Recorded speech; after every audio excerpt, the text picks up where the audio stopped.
এর জন্য আমাদের এই যারা বিটিটি কোর্সটি করতে যাচ্ছেন অর্থাৎ বার ট্রান্সফার টেস্ট লন্ডনের এই ব্যারিস্টারি ডিগ্রিটা আমরা যারা বাংলাদেশি অ্যাডভোকেট রয়েছে তারা একটা বিকল্প প্রক্রিয়ায় অল্প কিছু পরীক্ষা দিয়েই আমরা এই ডিগ্রিটি অর্জন করতে পারি। সেক্ষেত্রে আমরা civil procedures and remedies, criminal procedures and sentencing এবং সেই সাথে আমাদের প্রফেশনাল এথিক্স, এই তিনটি হচ্ছে আমাদেরকে বেসিক লিখিত পরীক্ষায় অ্যাটেন্ড করতে হবে এবং সেখানে আরও কিছু মডিউলস থাকতে পারে, তবে যারা এক্সামশন পেয়ে থাকেন তারা নর্মালি এই তিনটি লিখিত পরীক্ষার জন্য আসলে আমাদের প্রিপেয়ার্ড হওয়া উচিত।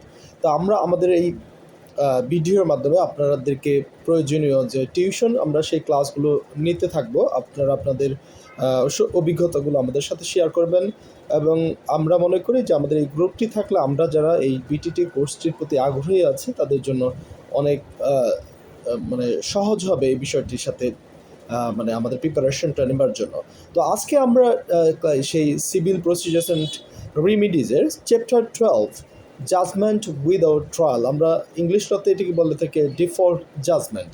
ডিফল্ট জাজমেন্ট হচ্ছে যখন ক্লেম ফর্ম সেন্ড করা হয়, অর্থাৎ আমাদের মামলাটি যখন ফর্ম দাখিল করা হয়ে থাকে এবং এই ক্লেম ফর্মটি ডিফেন্ডেন্টের বরাবর প্রেরণ করা হয়ে থাকে, তখন তার যে সময়টি থাকে 14 ডেজ যে অ্যাকনলেজমেন্ট অফ সার্ভিস, আর যদি 14 ডেজের মধ্যে অ্যাকনলেজমেন্ট অফ সার্ভিস না করে থাকে তাহলে 28 দিনের পরবর্তী অ্যাকনলেজমেন্ট অফ সার্ভিস যদি সে পাঠিয়ে থাকে তাহলে সে আরও 14 দিন পাবে হচ্ছে তার ফাইলিং দ্য ডিফেন্স, অর্থাৎ টোটাল 28 দিন সময় থাকে। যদি 28 দিন সময় পার হয়ে যায় এবং সে যদি তখন ডিফেন্স বা অ্যাকনোলেজমেন্টস অফ সার্ভিস কোনোটি যদি সে না করে থাকে ডিফেন্ডেন্ট, তখন আমাদের এই ক্লেমেন্ট যিনি থাকবেন তিনি ডিফল্ট জাজমেন্টের জন্য অ্যাপ্লিকেশন করতে পারবেন। অর্থাৎ এই জাজমেন্টটার ক্ষেত্রে এখানে এটি মানি ক্লেমের ক্ষেত্রে একটি জাস্ট একটি অ্যাডমিনিস্ট্রেটিভ একটা প্রসেস, এখানে কোনো ট্রায়াল হবে না এবং যদি পার্ট 8 ক্লেম থাকে সেক্ষেত্রে একটু বিবেচনার বিষয় আছে।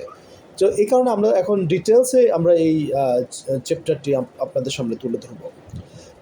জেনারেল পয়েন্টস যেগুলো আছে, Clement may enter judgment in default if a defendant does not want or show any interest in defending a claim brought against him or her. Where the claim is for money, যদি এটি মানি claim হয়ে থাকে, the default judgment is usually an administrative as opposed to judicial process. এটি judicial প্রসেসে না যেয়ে শুধুমাত্র একটি অ্যাডমিনিস্ট্রেটিভ প্রসেসের মাধ্যমে এটি ডিফল্ট জাজমেন্ট পেয়ে থাকবেন।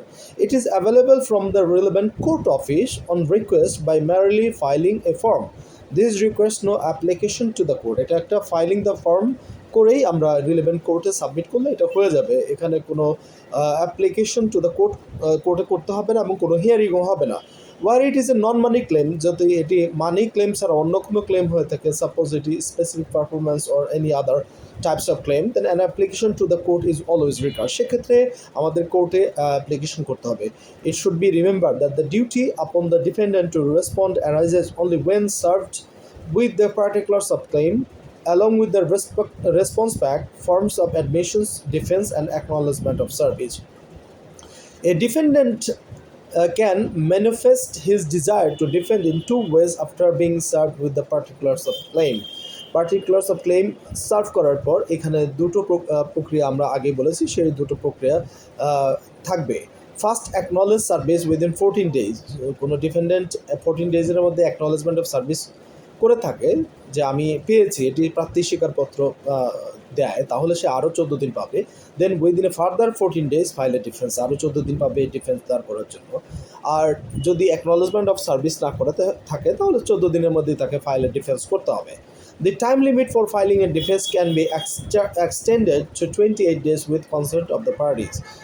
এক্ষেত্রে আরও 28 দিনের জন্য এটা এক্সটেন্ড করা যেতে পারে যদি এই ডিফেন্ডেন্ট যদি ক্লেমেন্টের কাছ থেকে পারমিশন নিয়ে থাকে। Thus, default judgment is available where both the defendant has failed to respond at all or has acknowledged service but failed to file a defense with the required time. অর্থাৎ যদি সে acknowledgement service করতে fail করে, সে না পাঠিয়ে থাকে, অথবা acknowledgement of service পাঠিয়েছে কিন্তু ডিফেন্স পরবর্তী 14 দিনের মধ্যে দাঁড় করাতে ব্যর্থ হয়েছে, তাহলে এক্ষেত্রে ডিফল্ট জাজমেন্টের জন্য অ্যাপ্লিকেশন করতে পারে। With very limited exception like certain credit cases and part 8 claims, default judgment is available in respect of any sorts of claims. এই পার্ট 8 ক্লেমস যেটা মানে লিগাল কোয়েশ্চেন্সের উপর ভিত্তি করে হয়ে থাকে, এবং সার্টেন ক্রেডিট কেসের ক্ষেত্রে default judgment is available in respect of any sorts of claims. অন্যান্য ক্লেমের মতো এটি আবেদন করা যায়। The rules in relation to default judgment are set out in CPR parts 12 and 13, and there is an accompanying practice direction in part 12. Entering a judgment in default is purely administrative matter and involves no consideration of merits of claim, অর্থাৎ এক্ষেত্রে ক্লেমের merit কি সেটি দেখা হয় না, শুধুমাত্র প্রক্রিয়াগতভাবে কেউ default যদি করে ডিফেন্ডে তাহলেই করা যাবে। Once time for responding to the claim has elapsed, এটা রেসপন্ড করার টাইম যদি শেষ হয়ে যায়, claimant returns request form to court asking for judgment to be entered, তখন সে এই রিকোয়েস্ট ফর্ম নিয়ে আসবে কোর্টের কাছে যে আমাকে এই জাজমেন্ট দেওয়া হোক। But can be set aside if defendant can show A real prospect of defending the claim, সেক্ষেত্রে যদি ডিফেন্ডেন্ট দেখাতে পারে যে তার সত্যিকার অর্থে এই ক্লেমটিকে প্রতিরোধ করার বা তাকে জেতার সম্ভাবনা আছে, তাহলে সেক্ষেত্রে সেট অ্যাসাইড হতে পারে। When can default judgment be given, কখন এটি দেওয়া যেতে পারে? The basic principle is that judgment in default can be obtained by claimant under Part 12, where defendant has failed to file an acknowledgement of service, a defense by the specified time. The relevant time for defendant to do so has expired. The claim must be for a specified sum of money, an amount of money to be determined by the court. Delivery of goods, but the claimant is ready to accept the value, any combination of these remedies. So, for any other remedy, application is made under Part 23. An application can be made only for cost if defendant has paid the sum, usually a debt, but not the cost. An application can be made only for the cost. যে defendant has paid the সাম, যদি defendant তার প্রাপ্য টাকা পেয়ে যেয়ে থাকে তাহলে তাকে শুধুমাত্র ক্লেম করা যাবে তার কস্টের জন্য। Excluded cases, Part 8 claims, judgment in default isn't available for Part 8 claims. Grounds for not entering default judgment. In certain circumstances, some step taken by defendant will prevent claimant entering judgment in default. If defendant has applied for judgment, for summary judgment. Summary judgment আর একটি বিষয়, সেটা আমরা অন্য একটা লেকচারে বলবো। যদি defendant summary জাজমেন্টের জন্য অ্যাপ্লাই করে থাকে to strike out claimant's claim, এবং সে যদি স্ট্রাইকিং আউটের জন্য অ্যাপ্লাই করে থাকে, that application hasn't been disposed of, এবং সেই অ্যাপ্লিকেশনটা এখনও পর্যন্ত কী করা হয়নি, সেটিকে ডিসপোজ করা হয়নি, তাহলে আমরা এই স্ট্রাইকিং আউটের বিষয়টি এবং সামারি জাজমেন্টের টপিকটিও আমরা পরবর্তী লেকচারে আমরা বলে যাব। Defendant has satisfied the whole claim including cost on which claimant is seeking judgment, whole ক্লেমটাকে মেনে নিয়েছে ক্লেমেন্ট, এবং সেক্ষেত্রে including cost on which claimant is seeking judgment, যে এবং তার কস্ট সহ, সেক্ষেত্রে ডিফল্ট জাজমেন্টের প্রয়োজন নেই। Defendant has filed or served an admission of liability to pay all the money claim together with request for time to pay, সে সকল ডেপ্ট লায়াবিলিটি মেনে নিয়েছে, কিন্তু সে এই পেমেন্টটি কয়েকটি কিস্তিতে দেবার জন্য বা একটু সময় প্রার্থনা করেছে দেবার জন্য, সেক্ষেত্রে সেটি বিবেচনা বিষয় থাকলে আর তখন ডিফল্ট জাজমেন্ট কী করবে না, ডিফল্ট জাজমেন্ট দেওয়া যাবে না। সেটিং এ সাইড ডিফল্ট জাজমেন্ট, সেক্ষেত্রে কয়েকটি বিষয় রয়েছে যখন সেটিং এ সাইড ইজিলি হয়ে থাকে।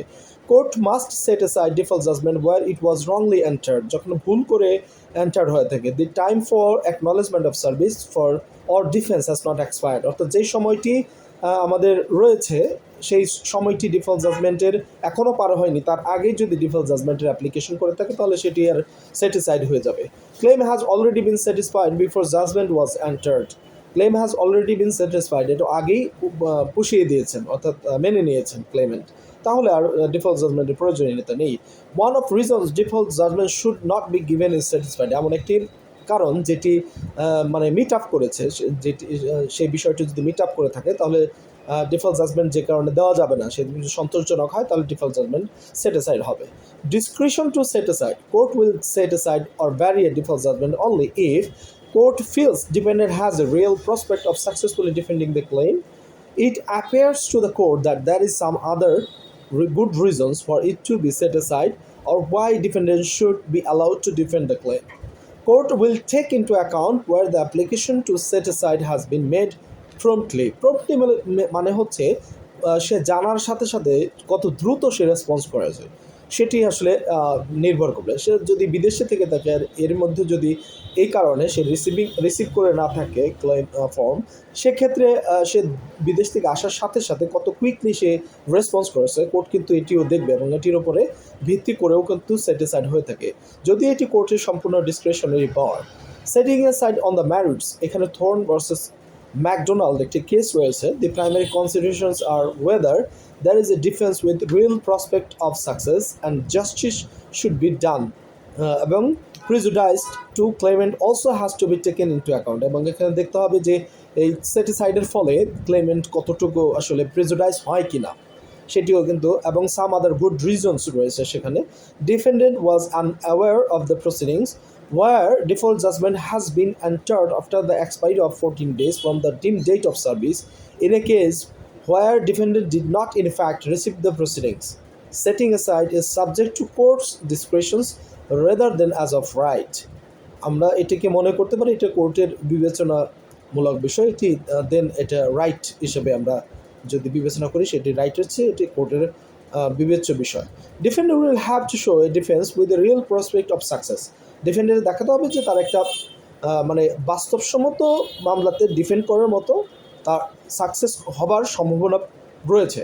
Or rely on non service as some other good reasons, or সে এই ডিফেন্ড তার কাছে সার্ভিসটি পৌঁছায়নি, অর্থাৎ সে নির্ধারিত অ্যাড্রেসে ছিল না অথবা কোনো বিদেশে থাকাকালীন হয়তো সে ছিল না, সেটি কিন্তু সাম আদার গুড রিজনের মধ্যে পড়বে।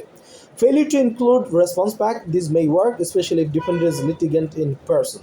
যদি সে ব্যর্থ হয় ডিফেন্ডেন্ট ক্লেমেন্ট, সেক্ষেত্রে এটি একটি কজ হতে পারে। Claimant's conduct amounting to a good reason, যখন where claimant takes advantage of mutual failing to extend stay, দুজনেই যদি ব্যর্থ হয়। আর প্রম্পটলি এখানে আমরা আগে বলেছি যেটা how quickly and reasonably a person has response. Obligation to apply promptly is personal to defendant, so can't blame defendant representative for failure to do so.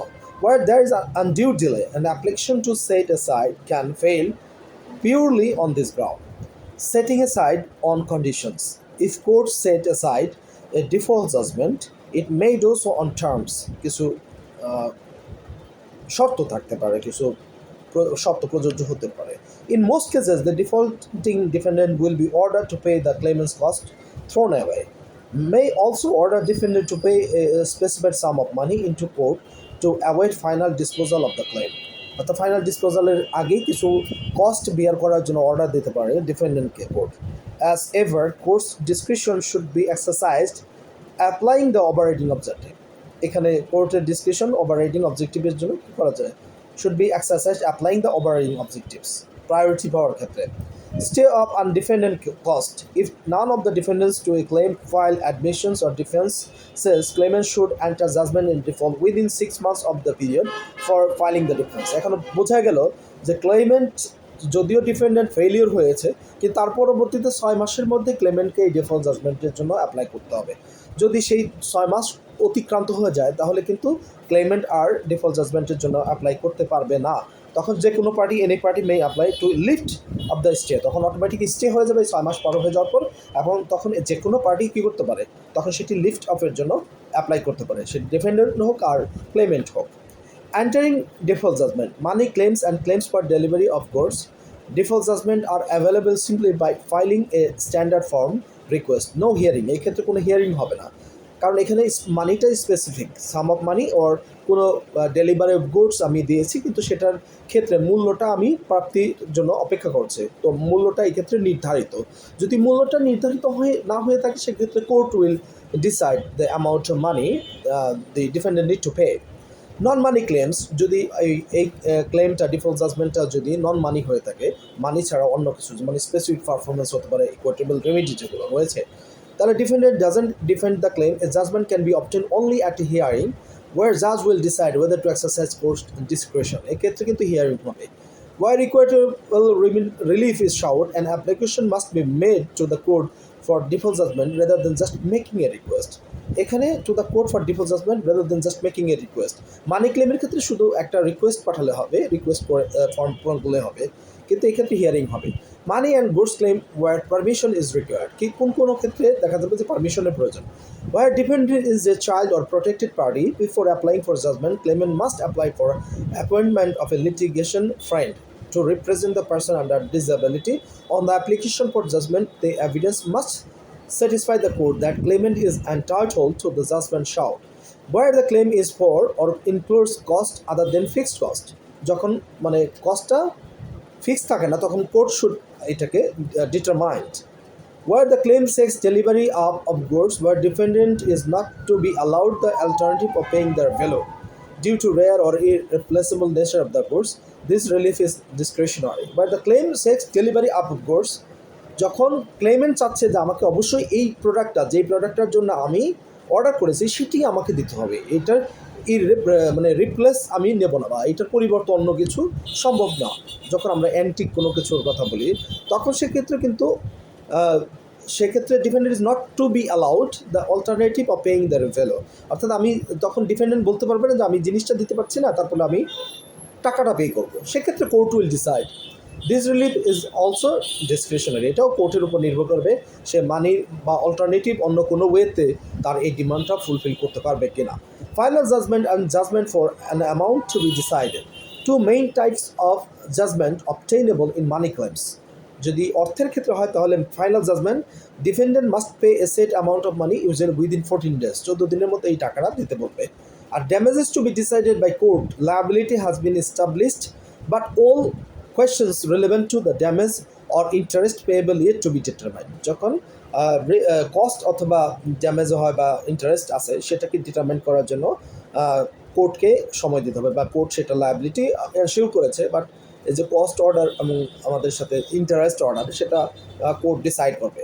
Procedure for deciding amount of damages, when court entered default judgment for damages, interest yet to be decided, it will give any directions it considers appropriate, including allocate the claim to a case management track, এটা multi track না fast track এটা নির্ধারণ করবে। List the matter for a disposal hearing, এটা disposal হিয়ারিংয়ের জন্য লিস্টে আসবে। এবং finally stay the action while parties try to settle the cause using ADR, যদি পার্টি এই বিষয়টি সেটেল করার জন্য অল্টারনেটিভ ডিসপিউট রেজলিউশনে যায়, এডিআরে যায়, তাহলে সেক্ষেত্রে এটা স্টে থাকবে। These orders are known as relevant orders and also may also be made on a striking out of a statement of case, summary judgment applications on the determination of a preliminary issues, অর্থাৎ আরও দুইটি যে application striking out এবং summary judgement application রয়েছে on the determination of A preliminary issues etcetera, এই যে preliminary ইস্যুতে যে বিষয়গুলো সিদ্ধান্ত নিতে হয়। স্ট্রাইকিং আউট হচ্ছে যখন মানে দেখবে ক্লেমেন্ট অর ডিফেন্ডেন্ট যে কোনো পার্টি দেখতে পারে যে এই কমপ্লেনটা বা ক্লেমটা এত বেশি উইক যে এটা আসলে ডিফেন্ড করার মতো রিয়েল প্রসপেক্ট অফ সাকসেস হওয়ার মতো কোনো কারণ নাই, তখন কোর্ট ইচ্ছে করলে এটাকে স্ট্রাইকিং আউট বা এটাকে ডিরেক্টলি এটা ইয়ের মামলাটা বা খারিজ করে দিতে পারে, সেটাকে বলে স্ট্রাইকিং আউট। আর সামারি জাজমেন্ট হচ্ছে মানে পুরোপুরি হিয়ারিং না হয়ে কোর্ট তার নিজস্ব ইয়েও করতে পারে, এখতিয়ারও করতে পারে, বা কোনো পার্টির অ্যাপ্লিকেশন ফলো এই সামারি জাজমেন্ট ফুল হিয়ারিং না হয়ে ম্যারিটের উপর ভিত্তি করে কিন্তু জাজমেন্ট দিতে পারে। তাহলে আমরা এগুলো নিয়ে পরে আরও ডিটেলস আলোচনা করব। আর disposal of hearing, court will either give directions or decide the amount payable. If claim is less than 5,000, it will be small claims and the amount will be decided there and then, সাথে সাথে এইটি সিদ্ধান্ত হয়ে যাবে যদি 5,000-এর কম হয়ে থাকে। If more than 5,000, the court may still determine the amount payable at the disposal hearing, but ordinary cost rules will apply, সেক্ষেত্রে ordinary cost যেটা সেটা অ্যাপ্লিকেশন সেখানে হবে। Claimant may adduce evidence but it must be serve on defendant at least 3 clear days before the disposal hearing. ক্লেমেন্ট ইচ্ছা করলে তার এই এভিডেন্সগুলো অ্যাডিউস করতে পারবে, বাট এটা হিয়ারিংয়ের কমপক্ষে 3 দিন আগে এটি দিতে হবে। আর ক্লিয়ার ডেজ আমরা জানি যে যেদিন স্টার্টিং হচ্ছে সেটা কাউন্ট হবে না, যেটা ইন ডেজ সেটা কাউন্ট হবে না, এবং উইকডেজ উইকেন্ড যেটা সেটাও কাউন্ট হবে না, যদি কমপক্ষে 5 দিন হয় সেটিও বাদ যাবে। Hearing to assess damages. This is a trial generally in front of masters and district judges.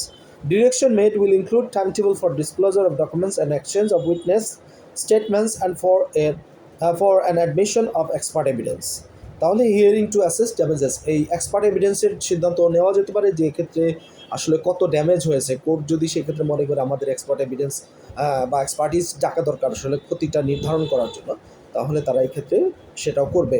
হ্যাঁ, তো এই ক্ষেত্রে আমরা ডিফল্ট জাজমেন্টের একটা জিনিস আমরা এখানে সাম আপ করে যদি, তাহলে এই ডিফল্ট জাজমেন্ট হচ্ছে ক্লেইমেন্ট যথাসময়ে ক্লেম করেছে কিন্তু ডিফেন্ডেন্ট 14 দিনের মধ্যে অ্যাকনোলেজমেন্ট অফ সার্ভিস অথবা ডিফেন্স যদি না দাঁড় করিয়ে থাকে, এবং অ্যাকনোলেজমেন্ট অফ সার্ভিস যদি 14 দিনের মধ্যে করে থাকে, তাহলে পরবর্তী 28 দিনের মধ্যে সে ফাইলিংয়ে ডিফেন্স করতে যদি ব্যর্থ হয়, তাহলে ক্লেইমেন্ট ডিফল্ট জাজমেন্টের জন্য সরাসরি দাবি ফর্ম পূরণ করে কোর্টে আবেদন করতে পারেন।